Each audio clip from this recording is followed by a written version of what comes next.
What up, y'all? It's your boy E, back again with another video. We're here with my boy Will. I call him the James Bond specialist because he's gonna go out there and find out all the brands, where they're manufacturing it from. So we're just gonna chop it up, discuss the different questions that we have for each other, and hopefully you guys will learn a couple things because I'm definitely trying to learn some things from Will.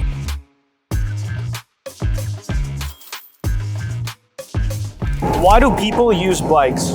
People use blanks because they might not have the patience or the know-how on how to order from overseas factories. And it's also an element of trust. They don't know the factory, they gotta send the money ahead of time, and it's not like you're gonna get the product right away, versus whenever you're ordering a blank from us, we're gonna ship it out that same day or next business day. What's the difference between using a blank and doing something overseas with a factory? So if you go overseas with the factory, you'll have a lot more options. You can customize the different colors of the fabric. You can do printing for a lot less. You can customize tags. However, whenever you use blanks, there is a lot less customization. But again, it goes back to that element of trust where you're dealing with a US factory or US vendor that's here. You know where they're at. You can pull up on them if they don't ship the goods. And secondly, it's just a lot faster, but you are going to be paying a little bit more. How much could you customize a blank? Think about a blank as essentially like a canvas. There's not so much that you can do to it in terms of changing the color of the canvas or the size of the canvas, but it's the different embellishments that you can put on top. So, you know, you could do a screen print, you could do a DTG print, you could do embroidery, but in terms of like changing the actual silhouette of the canvas, you can't do that, but you can embellish on top of that. Hopefully that makes sense. Why do you think blanks became so popular? So when I was in high school, there were different tables that you sat at, right? There was the Abercrombie & Fitch kids, and then there was, the Nike kids, right? And everything was so segmented. I think when you go to high school now, all the tables are blended in, and I think it's because of this sort of DIY culture, right? Before, people didn't have the expertise. There wasn't a Will out here. There wasn't the James Bond that's gonna find you the crazy factories where Babe manufactures, right? But now, because we have his content, people are learning. So I think the culture has shifted from let me go consume Abercrombie & Fitch to how can I be Abercrombie & Fitch? And I think that sort of shift in fashion has really allowed blank business to really propel and get bigger. So blanks are like a gateway into the world of fashion. Yeah, so blanks is essentially, if you wanted to start out, it's this very stepping stone of being a fashion designer. If you're starting out, you're not gonna have the thousands of dollars to hit factory MLQs, nor are you gonna have the expertise on how to make tech packs. Whereas blanks, you could just go buy a blank, get a vinyl cutter, get a DTF sheet. Shit, even if you don't have a heat press, you can use an iron-on patch. So it's a good stepping stone to getting to where you wanna go. I got you. And how did you get into the blanks business? I got into the blanks business based off the fact that I was on house arrest. I didn't have anything to do. My dad was in the business. He was selling like terrible flea market shirts. And I was like, I don't wanna be the guy known for selling knockoff Jordan merch. Let me go pivot this a different way. And I started to try my own brand. And then from there I failed. And I was like, you know what, let me go use everything that I've learned and give that free game out. And then in exchange, try to advertise my blanks through that platform. Gotcha. How did you build your following on social media?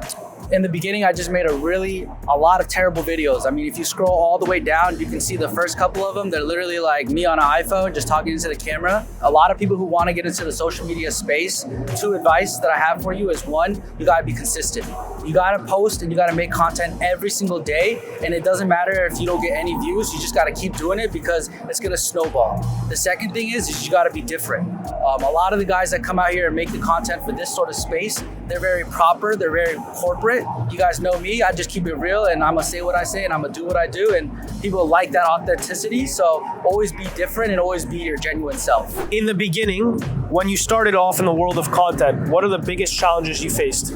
Dealing with your insecurities. You know, I'm not 6'5", I'm not skinny, I don't have a chiseled jawline, I'm not the best looking dude. So just going in front of the camera and even doing what we're doing, we're literally in the public street and we're recording a video and people are like, these guys are crazy, right? But when I first started, dealing with that and then dealing with not getting the views and the likes, it does strike a nerve because as much as I want to say I don't care about those things, I still am human. I am looking for validation. So when you're starting out, all of that stuff, you just got to throw it out the window and just be like, yo, if I really want to do this, you're going to have to make 500 videos that get 3 likes and 3 views. Because guess what? On the 501st video, it might go viral. So that's the #1 challenge is you got to get over that hump and you just got to get into it.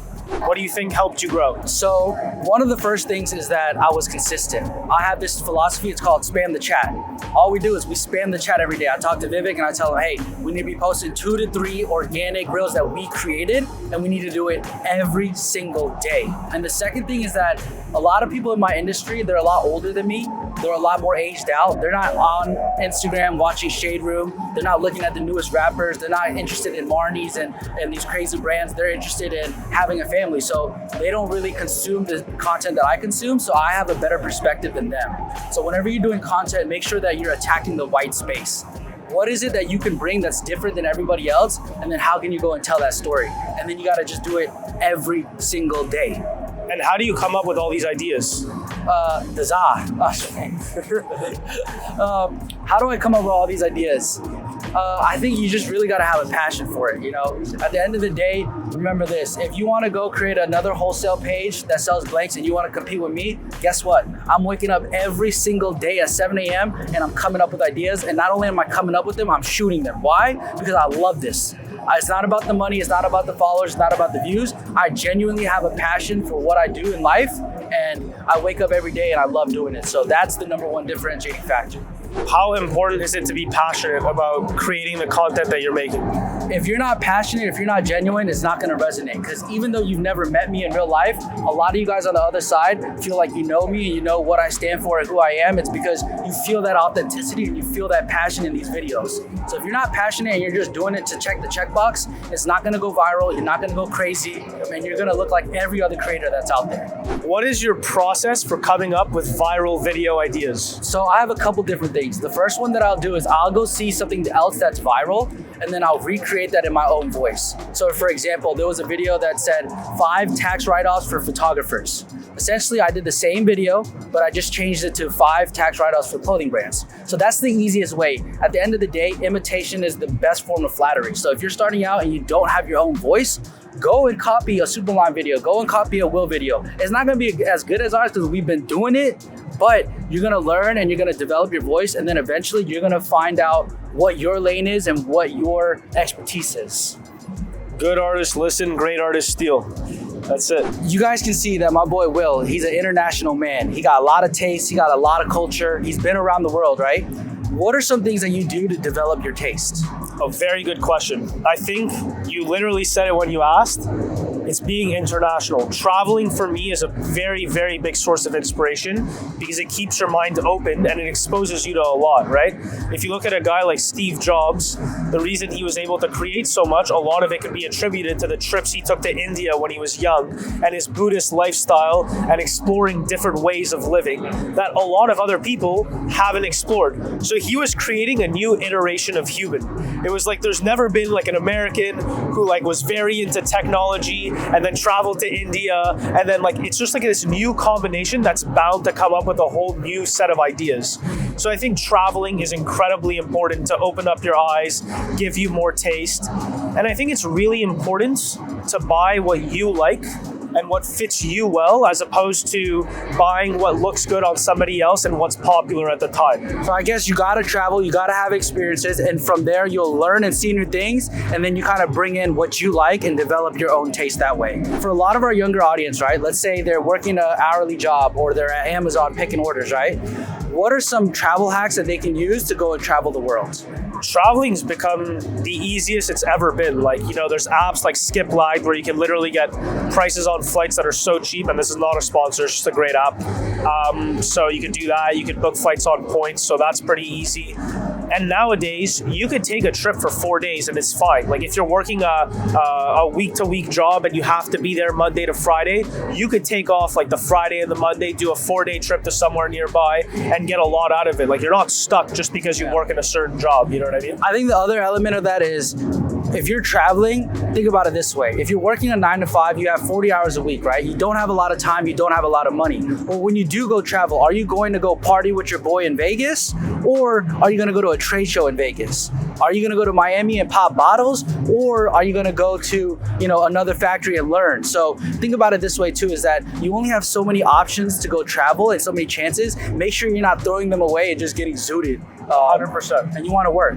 I think that every trip could have its business benefits. Like if this is the world you want to surround yourself in, there's trade shows going on everywhere, and those are excuses to travel. So take advantage of them, you know?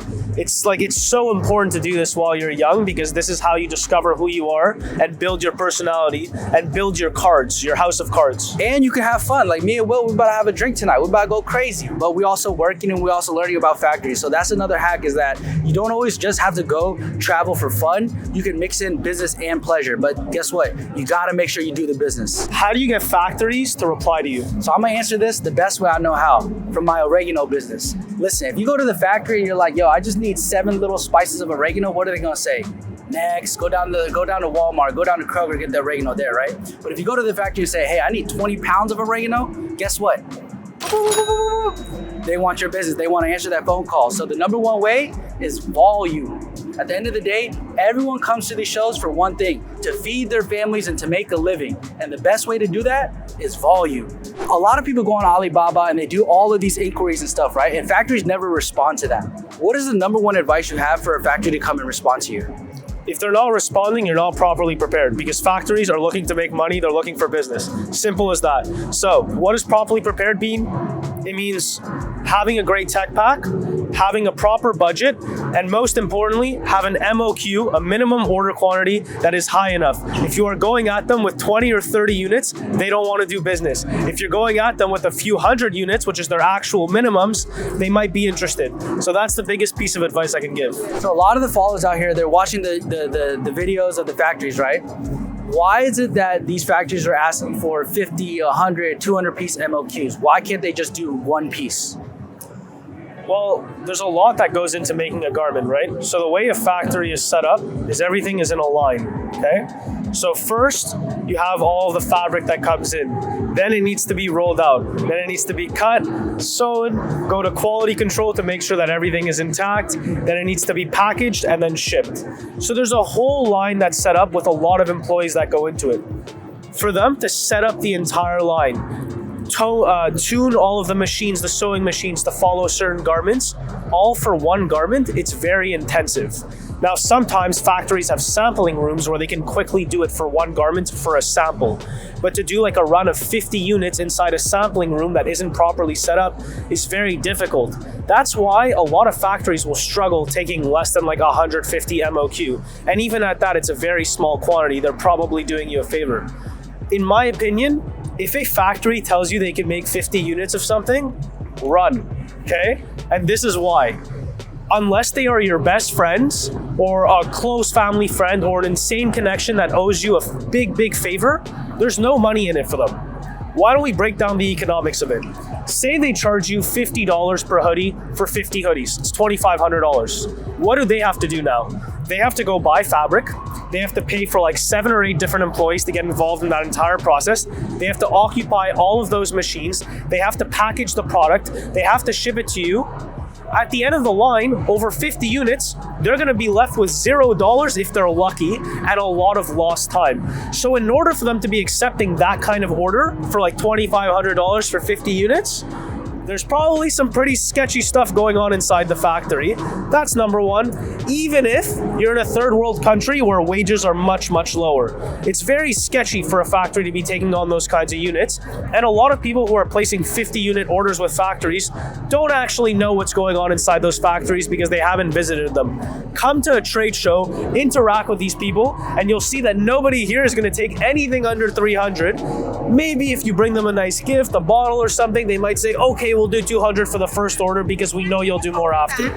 But that's generally it. A lot of people want to start a clothing brand. What are some often overlooked steps to starting a brand? So the first one is your skill set. A lot of people want to start a clothing brand and want to be a designer in their bio, right? But they don't know how to use Photoshop. They don't know how to use Illustrator. They barely even know how to use Canva. So you got to have the skill set to get there to where you can create designs on the fly. I mean, they said that Virgil was the fastest person on Photoshop in the world. And guess what? He's one of the best designers in the world. The second thing is gonna be money. At the end of the day, it's a product-based business. Y'all over here saying, oh, I'm trying to start a clothing brand, I got $200. You can try, but at the end of the day, you're gonna get drowned out by the guy that has $200,000. So whenever you're doing this, remember, if you don't have money, you gotta have skill set. If you don't have skill set, you gotta have money. But at the end of the day, you gotta have one of the two. You know what they giving y'all? Free game. So a lot of my audience, they don't have a lot of money. They're working a 9 to 5, right? What is the one advice you have for someone just starting a clothing brand with no money? Okay, perfect. Forget about the clothing. Biggest piece of advice. First, start with the idea. It's all about the story. So what kind of story are you going to tell with your brand? Great. Now go out and make content about that story. And content can be something that ends up on social media. It could be something that ends up as graffiti on the side of a building. It could be something that ends up as a sticker somewhere else. But content is the creation of something that's going to tell your story. That's where you start. Once you build an audience doing that, say for example, you're into skateboarding, you could film skate videos. You have an iPhone, it's free to film them. You could just start posting those videos and you can gain a following. Get enough followers, maybe take one t-shirt for like $30 that you buy like as a blank off your website, for example. Go to a local screen printing shop, screen print it. It's gonna cost you like $50. And for $80, you have the first sample of your t-shirt. Now get those skaters to start wearing it. And then all of a sudden, people in the comments are gonna start asking, what's that t-shirt? Then you go and you make your first t-shirts, you get your pre-orders, you produce the t-shirts once you have your pre-orders, so you have the money that's already come in, and all of a sudden you've created your first profit out of thin air. So the number one thing is go create a following. So a lot of my customers are out here, they're trying to, there's everything from the $9.99 shirt, and then there's everything to the $1,000 shirt, right? What goes into making a $1,000 shirt? A $1,000 t-shirt naturally is about a lot more than the physical product, right? Because you can go and use Loro Piana fabrics, you can use the absolute best craftsmanship, perfect to work, amazing seams and everything. But at the end of the day, the t-shirt can only cost you so much to make. And in order to convince somebody to spend $1,000 on a t-shirt, it's going to take a lot more than the physical product, right? Because a t-shirt they can go and buy for $9 and it'll fulfill the same purpose. So what do you have to do differently to sell a $1,000 t-shirt? Well, it's all about your brand. What story are you telling associated to this t-shirt? How does that t-shirt make the person feel when they're wearing it? What does it say about them? If you see them walking down the street, you haven't even spoken a word to them yet, you're already interacting with them before you knew it, and you're seeing that t-shirt.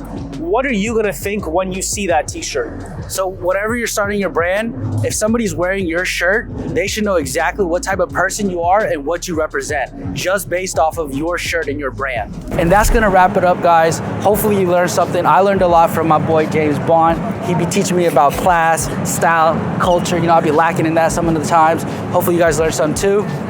We stay giving y'all free game.